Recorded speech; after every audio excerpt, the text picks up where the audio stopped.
Hi പ്രിയമുള്ള സുഹൃത്തുക്കളെ, വഖഫ് വിഷയം വലിയ ഒരു വിഭാഗം ആളുകളുടെ കണ്ണു തുറപ്പിച്ചിട്ടുണ്ട്. തന്നെയുമല്ല, അവരെ ശക്തമായ രൂപത്തിൽ പ്രതികരിക്കാൻ പഠിപ്പിച്ചിട്ടുമുണ്ട്. ഈ രാജ്യം അനുഭവിച്ചുകൊണ്ടിരിക്കുന്ന വലിയ രൂപത്തിലുള്ള ഇസ്ലാമിക രാജ്യം എന്ന പ്രതിസന്ധിയെ സംബന്ധിച്ച് വർഷങ്ങളായി ജീവൻ പോലും ബലിയർപ്പിച്ച് നിർഭയത്വം, നമ്മുടെ മനസ്സിന്റെ നിർഭയത്വം കൊണ്ട് മാത്രം നമ്മൾ ഈ വസ്തുതകൾ തുറന്നു പറഞ്ഞു.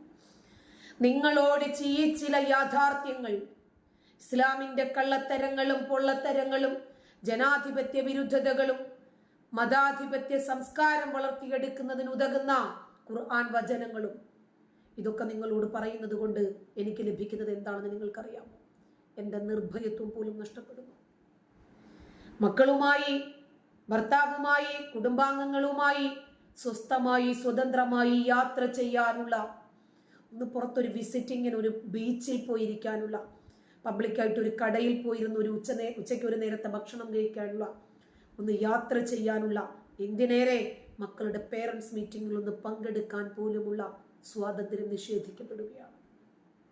കാക്കാമാര് നിരന്തരം നമ്മളെ വേട്ടയാടിക്കൊണ്ടിരിക്കുന്നു. മിണ്ടിയാൽ കേസ്, എന്ത് പറഞ്ഞു പോയാലും ശരി, ആ പറയുന്നവരെ അടിച്ചമർത്താൻ, അവരെ നിശബ്ദരാക്കാൻ പാടുപെടുന്ന ഒരു ജനവിഭാഗം ഇവിടെയുണ്ട്. എത്ര കൊല്ലങ്ങളായി ഞങ്ങളിത് നിങ്ങളോട് പറയാൻ തുടങ്ങിയിട്ട്. അരിയും മലരും കുന്തിരിക്കവും വാങ്ങി വീട്ടിൽ കാത്തു വെച്ചോളാൻ പറഞ്ഞിട്ട് നിങ്ങൾ പഠിച്ചില്ല.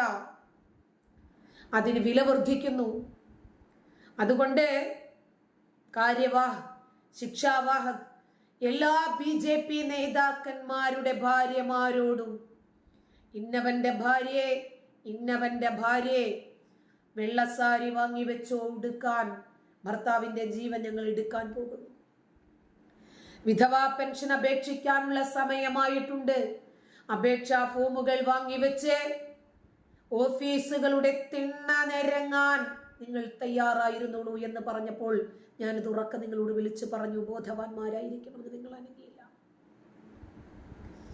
നിങ്ങൾ അനങ്ങിയില്ല. 10 സെക്കൻഡിന്റെ പകൽ വെളിച്ചത്തിൽ നിങ്ങളെയൊക്കെ ഞങ്ങൾ തീർത്ത് കളയുമെന്ന് മുദ്രാവാക്യം മുഴക്കി നിങ്ങൾ അനങ്ങിയില്ല. ഇൻഷാ അല്ലാഹ് ഇൻഖിലാബ് ഞങ്ങൾ വിചാരിച്ചാൽ നാളെ ഇത് ഇസ്ലാമിക രാജ്യമാകുമെന്ന് പറഞ്ഞ് കാഫിറുകളെ ഉന്മൂലനം ചെയ്യാനുള്ള മുദ്രാവാക്യങ്ങളുമായി ഇവർ രംഗത്ത് വന്നു. നിങ്ങൾ അനങ്ങിയില്ല. അമ്പലനടയിൽ പച്ചക്കിട്ട് കത്തിക്കുമെന്നും കെട്ടിത്തൂക്കുമെന്നും ഒക്കെ പറഞ്ഞ് മുദ്രാവാക്യം മുഴക്കി നിങ്ങൾ അനങ്ങിയില്ല. പത്തണയ്ക്ക് കത്തി വാങ്ങി കുത്തിവാങ്ങും പാകിസ്ഥാൻ എന്ന മുദ്രാവാക്യം മുഴക്കി നിങ്ങൾ അനങ്ങിയില്ല. 21 ഊരിയ വാൾ അറബിക്കടലിൽ എറിഞ്ഞിട്ടില്ലെന്നും തേച്ചു മിനുക്കാൻ മടിയില്ലെന്നും മുദ്രാവാക്യം മുഴക്കി നിങ്ങൾ അനങ്ങിയില്ല. അതിന്റെ ഫലമാണ് നിങ്ങൾ ഇന്ന് അനുഭവിച്ചു കൊണ്ടിരിക്കുന്നത്. ഇത് ഒന്നിച്ചു നിൽക്കേണ്ടുന്ന സാഹചര്യമാണ്. ഒരുമിച്ച് നിന്ന് ഇത്തരം പ്രതിസന്ധികളെ പ്രതിരോധിക്കേണ്ടുന്ന സമയമാണ്. ഈ സാഹചര്യത്തിലും നിങ്ങൾക്ക് നേരം വെളുത്തിട്ടില്ലെങ്കിൽ, ഈ സാഹചര്യത്തിലും നിങ്ങൾക്ക് പ്രതിരോധിക്കാനായിട്ടില്ലെങ്കിൽ, പിന്നീട് ഒരിക്കലും നിങ്ങൾ പ്രതിരോധിച്ചിട്ട് കാര്യമില്ല. ജീവിതകാലം മുഴുവനും നിങ്ങൾ പ്രതികരിച്ചിട്ടും അതിനൊരു അർത്ഥമുണ്ടാകാനും പോകുന്നില്ല.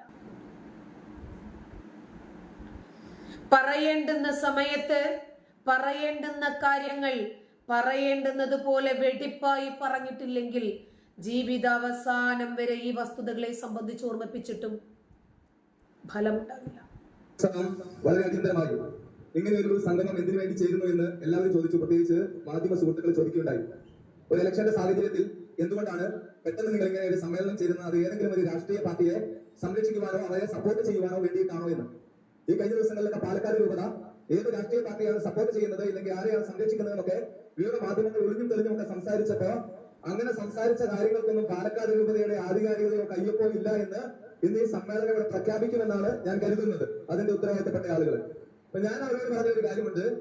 എന്തിനു വേണ്ടിയാണ് ഇങ്ങനെ ഒരു സമ്മേളനം എന്ന് ചോദിച്ചാൽ ഒറ്റ കാര്യത്തിന് വേണ്ടിയാണ്. ഒരു വാക്കിൽ പറയുകയാണെങ്കിൽ അതൊരു സമൂഹത്തിന്റെ അതിജീവനത്തിന് വേണ്ടിയാണ്. അത് പാലക്കാട് ജില്ലയിലെ കത്തോലിക്കരായിട്ടുള്ള ക്രിസ്ത്യാനികളായിട്ടുള്ള ഏതെങ്കിലും ഒരു മതവിഭാഗത്തിന്റെ അതിജീവനത്തിന് വേണ്ടി മാത്രമല്ല, ഇവിടുത്തെ സമസ്ത മനുഷ്യരുടെയും, പ്രത്യേകിച്ച് മലയോര ജനതയുടെ, കർഷകരുടെ, ഇവിടുത്തെ നെൽകർഷകരുടെ അതിജീവനത്തിന് വേണ്ടിയിട്ടാണ് ഇന്നലെ സമ്മേളനം കൊള്ളുക. നമ്മൾ ഏതെങ്കിലും ഒരു സമയത്ത് പെട്ടുവീണ ആവശ്യങ്ങളുമായിട്ട് തെരുവിലേക്ക് ഇറങ്ങുന്നവരല്ല പാലക്കാട് രൂപതയിലെ കത്തോലിക്ക കോൺഗ്രസിന്റെ അംഗങ്ങൾ. കാലങ്ങളായി ഒരു സമൂഹത്തിന് മുൻപിൽ വെക്കുകയും ഭരണകൂടത്തിന് മുൻപിൽ പലവരും ആവർത്തിക്കുകയും അവരുടെ മുമ്പിൽ ആവശ്യമായി ഉന്നയിക്കുകയും അതൊരു തെരഞ്ഞെടുപ്പ് കാലത്തും അല്ലാത്ത കാലത്തും പ്രശ്നങ്ങൾ ഉയരുന്ന സമയങ്ങളിലൊക്കെ അതുമായി കടന്നു വന്നവരാണ്. ഇന്ന് നിങ്ങളിവിടെ ഉന്നയിക്കുന്ന ഒന്നാമത്തെ ഒരു പ്രശ്നം കർഷകരുമായിട്ടുള്ള പ്രശ്നമാണ്. ആ പ്രശ്നത്തിലെ ഏറ്റവും ഗൗരവമായ പ്രശ്നം ഈ ദിവസങ്ങളിൽ തന്നെ നമ്മുടെ ജില്ലയിലേക്ക്, നമ്മുടെ സംസ്ഥാനത്ത് ഭരിക്കുന്ന എല്ലാ നേതാക്കന്മാരും എത്തിയപ്പോ അവരുടെ മുൻപിലേക്ക് പത്രങ്ങളിലും പേപ്പറുകളിലും ഒക്കെ ആയിട്ട് എത്തിച്ചു കൊടുത്ത വാർത്തകൾ തന്നെയാണ് നമ്മളിവിടെ അവരുടെ മുമ്പിൽ വെക്കുക. ഒന്നാമത്തെ കാര്യം എന്താ? ESI ആണ്. 14 വില്ലേജാണ് ഉൾപ്പെട്ടിരിക്കുക. ESI ഉൾപ്പെട്ട് കഴിഞ്ഞ് കഴിഞ്ഞാൽ ആ സ്ഥലത്തിന്റെ പ്രത്യേകത എന്താ അറിയാം? ഏറ്റവും അവസാനത്തെ മാപ്പ് തയ്യാറാക്കി, പഞ്ചായത്തുകൾക്ക് മാപ്പ് തയ്യാറാക്കി കൊടുക്കാനായിട്ട് അവസരം കൊടുത്തു. ആ അവസരം കൊടുത്തിരുന്ന പഞ്ചായത്ത് ആ മാപ്പുകളൊക്കെ കൊടുത്തു. അങ്ങനെ കൊടുത്ത മാപ്പുകളിട്ട് ഇപ്പൊ ഏറ്റവും അവസാനം ബയോഡൈവേഴ്സിറ്റി ബോർഡിന്റെ വെബ്സൈറ്റിലോട്ട് ഒരു മാപ്പിന്റെ ചിത്രങ്ങൾ എടുത്ത് ഞാൻ ഒരു മന്ത്രിക്ക് അയച്ചു കൊടുത്തു. ആ മാപ്പിന്റെ ചിത്രത്തിൽ ആ ചിത്രം കണ്ടപ്പോ ഒരു അതിശയമായി തോന്നിയത്, ഇത് ESI ഏരിയ എന്ന് പറഞ്ഞു കഴിഞ്ഞാൽ ഗവൺമെന്റ് ഉദ്ദേശിക്കുന്നത് മനുഷ്യർ താമസിക്കുന്ന കൃഷി ചെയ്യുന്ന സ്ഥലങ്ങളെ ആണോ എന്ന് തോന്നിക്കുന്ന രീതിയിൽ നിറയെ വീടുകളെയും കൃഷി സ്ഥലങ്ങളെയും ഉൾപ്പെടുത്തിക്കൊണ്ട് തയ്യാറാക്കിയിരിക്കുന്ന ഒരു മാപ്പാണ്. ആ മാപ്പ് തയ്യാറാക്കാനായിട്ട് തയ്യാറായ പരിസ്ഥിതി ഡിപ്പാർട്ട്മെന്റ് ഉദ്യോഗസ്ഥന്മാരോട് ചോദിക്കുമ്പോൾ അവർ പറഞ്ഞു, അട്ടപ്പാടി പോലെയുള്ള പ്രദേശങ്ങളിൽ ഏതാനും ട്രൈബൽ സെറ്റിൽമെന്റുകൾ മാത്രമാണ്. അങ്ങനെയാണെങ്കിൽ ഉദ്യോഗസ്ഥർ മനസ്സിലാക്കിയിരിക്കുന്നത് അട്ടപ്പാടി മുഴുവനും ഒരു ട്രൈബൽ സെറ്റിൽമെന്റ് ആയിട്ടാണ് കണക്കാക്കിയിരിക്കുന്നത്. കാരണം എന്താ? അട്ടപ്പാടി ഒരു സിംഹഭാവവും ആ മാപ്പിൽ വന്നു എന്നുള്ളതാണ്. അട്ടപ്പാടിയിൽ മാത്രമല്ല, മണ്ണാർക്കാടുണ്ട്, പാലക്കയത്തുണ്ട്, കരിമ്പ പോലെയുള്ള, പൊറ്റശ്ശേരി പോലെയുള്ള ESI വില്ലേജിൽ പെടാത്ത വില്ലേജുകൾ കൂടി ഈ മാപ്പിന്റെ ഭാഗമായിരിക്കുന്നു എന്ന് പറയുക. അപ്പൊ അതിനൊരു കോർഡിനേഷൻ കമ്മിറ്റി ഉണ്ട്. എവിടെ? നമ്മൾ ഇരിക്കുന്നതിന്റെ തൊട്ടു പുറകിലുള്ള കളക്ടറേറ്റിൽ ഇരുന്ന് ആ കോർഡിനേഷൻ കമ്മിറ്റിക്ക് നേതൃത്വം കൊടുത്ത കളക്ടറിന്റെ അടുത്ത് അതിന്റെ പരാതിയുമായി വന്നപ്പോൾ കളക്ടർ പറഞ്ഞു, കളക്ടർ കൊടുത്ത ഒരു കാര്യത്തിൽ ഇനി കളക്ടറിന് തീരുമാനമെടുക്കാനായിട്ട് പറ്റില്ല എന്ന്. അപ്പോൾ പിന്നെ ആരെ കൂടെ തീരുമാനമെടുക്കുക? സാധാരണ കർഷകരോ? നമ്മളെ പോലെ തെരുവിൽ മൈക്ക് വെച്ചിട്ട് പ്രസംഗിക്കുന്ന നമ്മളോ? ഏതെങ്കിലും ഒരു സംഘടനയുടെ ഭാരവാഹികളോ? ഉത്തരവാദിത്തപ്പെട്ടവരുടെ കണ്ണു തുറക്കണമെന്ന് പറയാനായിട്ടാണ് ഇന്നത്തെ നമ്മുടെ ഈ സമര പ്രഖ്യാപനം എന്ന് പറയുക. ഈ പ്രതിഷേധ ജ്വാല എന്ന് പറയുന്നത് അത് ഇന്ന് തെളിക്കുക. ഒറ്റ ദിവസം കൊണ്ട് അവസാനിക്കുന്നില്ല എന്നുള്ളതാണ്, ദീർഘിപ്പിക്കുന്നില്ല.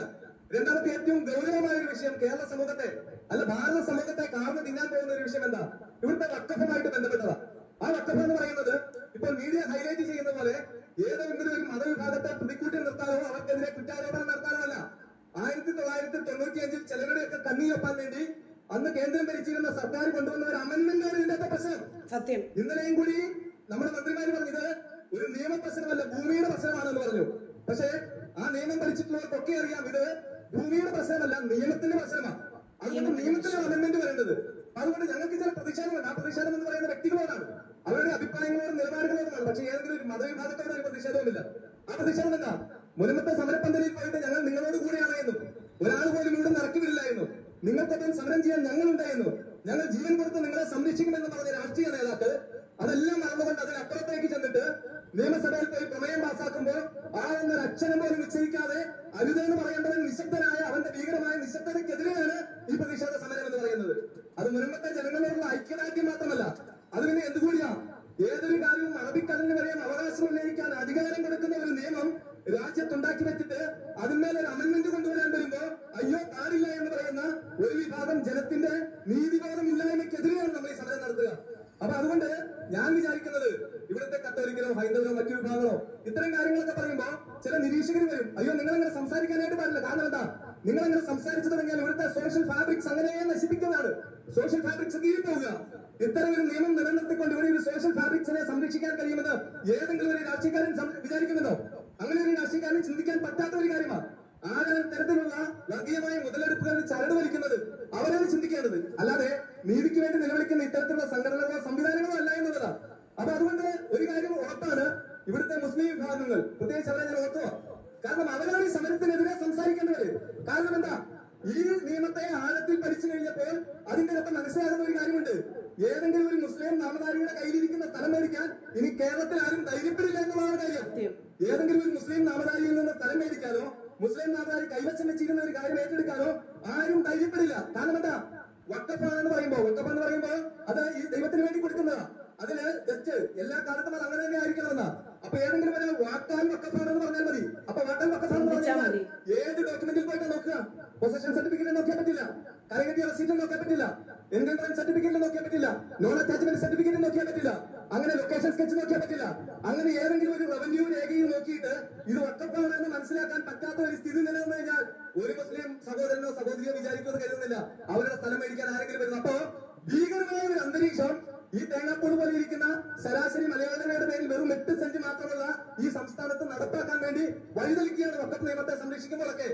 മുസ്ലിം മതവിഭാഗത്തിന് വേണ്ടി കൊടുത്ത സ്ഥലമൊക്കെ ആരെങ്കിലും എടുത്തുകൊണ്ട് പോകണമെന്നോ അവർ കൊണ്ടുപോകണമെന്നോ ഇവിടെ ആർക്കും യാതൊരു അഭിപ്രായവുമില്ല. അങ്ങനെ ആർക്കെങ്കിലും അഭിപ്രായം ഉണ്ടെന്ന് തോന്നുന്നില്ല. പക്ഷെ ഏറ്റവും സാധാരണക്കാരായ ആളുകൾക്ക് രജിസ്റ്റർ ചെയ്ത് കൊടുത്ത സ്ഥലത്തിന്മേൽ, അവർ കാലങ്ങളായി ജീവിക്കുന്ന സ്ഥലത്തിന്മേൽ, അവർക്ക് വിറ്റ സ്ഥലത്തിന്മേൽ, ആ സ്ഥലത്തിന് മേലെ ഒരു അവകാശവാദം ഉന്നയിച്ചു വരിക. നമ്മുടെ ഇവിടെ ഇരിക്കുന്ന പൊതു ആളുകളുടെ ഒരു ധാരണയുണ്ട്, ഈ വഖഫ് ഇഷ്യൂവുമായി ബന്ധപ്പെട്ട് കേരളത്തിൽ ഏക സ്പോട്ട് ചെയ്യപ്പെട്ടിരിക്കുന്ന ഏരിയ എന്ന് പറയുന്നത് മുനമ്പമാണെന്ന്. അല്ല, പഠിക്കുമ്പോൾ മനസ്സിലാക്കുക, കേരളത്തിൽ 23 സ്ഥലങ്ങളിൽ വഖഫ് ഇതിനോടകം തന്നെ, വഖഫ് എന്ന് പറയുമ്പോൾ ഏതൊരു മതത്തെ അങ്ങനെ ഐഡന്റിഫൈ ചെയ്യുന്നു വിചാരിക്കരുത്. ആ പ്രസ്ഥാനത്തിന്റെ പേര് പറയുമ്പോൾ വഖഫ് എന്ന് പറയേണ്ടത് കൊണ്ട് മാത്രം പറയുകയാണ്. ആ പേര് പറയുകയാണ് 23 സ്ഥലത്ത് ഞങ്ങൾക്ക് ക്ലെയിമുണ്ട്.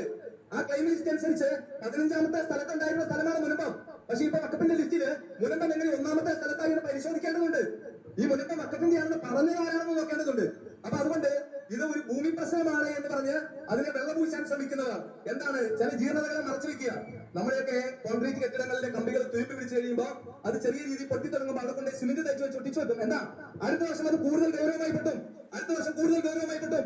അങ്ങനെ ഓരോ വർഷവും പൊട്ടിക്കൊണ്ടിരിക്കുമ്പോൾ അതിനെ പരിഹരിക്കണം. ഒന്നെങ്കിൽ കെട്ടിടത്തെ തെളിച്ചു കളയണം, ഇല്ലെങ്കിൽ മാറ്റണം. അവിടുത്തെ കമ്പികൾക്ക് ശോഷണം സംഭവിച്ചിട്ടുണ്ടെങ്കിൽ അതിനെ സ്ട്രെങ്തൻ ചെയ്യണം. അപ്പൊ കേരളത്തിന്റെ സോഷ്യൽ ഫാബ്രിക് സംരക്ഷിക്കണമെങ്കിൽ ഇവിടുത്തെ രാഷ്ട്രീയ പാർട്ടികൾ ഒരു വീണ്ടും വിചാരത്തിന് തയ്യാറാകണം.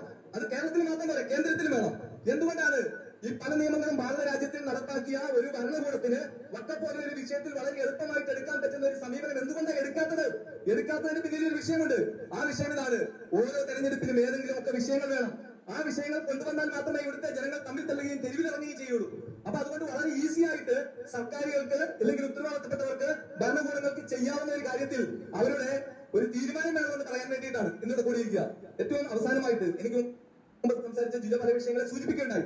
ഈ റീസെന്റ് ഒരു വിഷയം വന്നിരിക്കുക. ആ വിഷയം എന്താ, ഇവിടുത്തെ ഇലക്ട്രിക്കൽ ഇൻസ്പെക്ടറേറ്റിൽ നിന്ന് ഒരു നോട്ടീസ് ഇഷ്യൂ ചെയ്തിരിക്കുക. കർഷകർ ഒന്ന് ആലോചിക്കണം.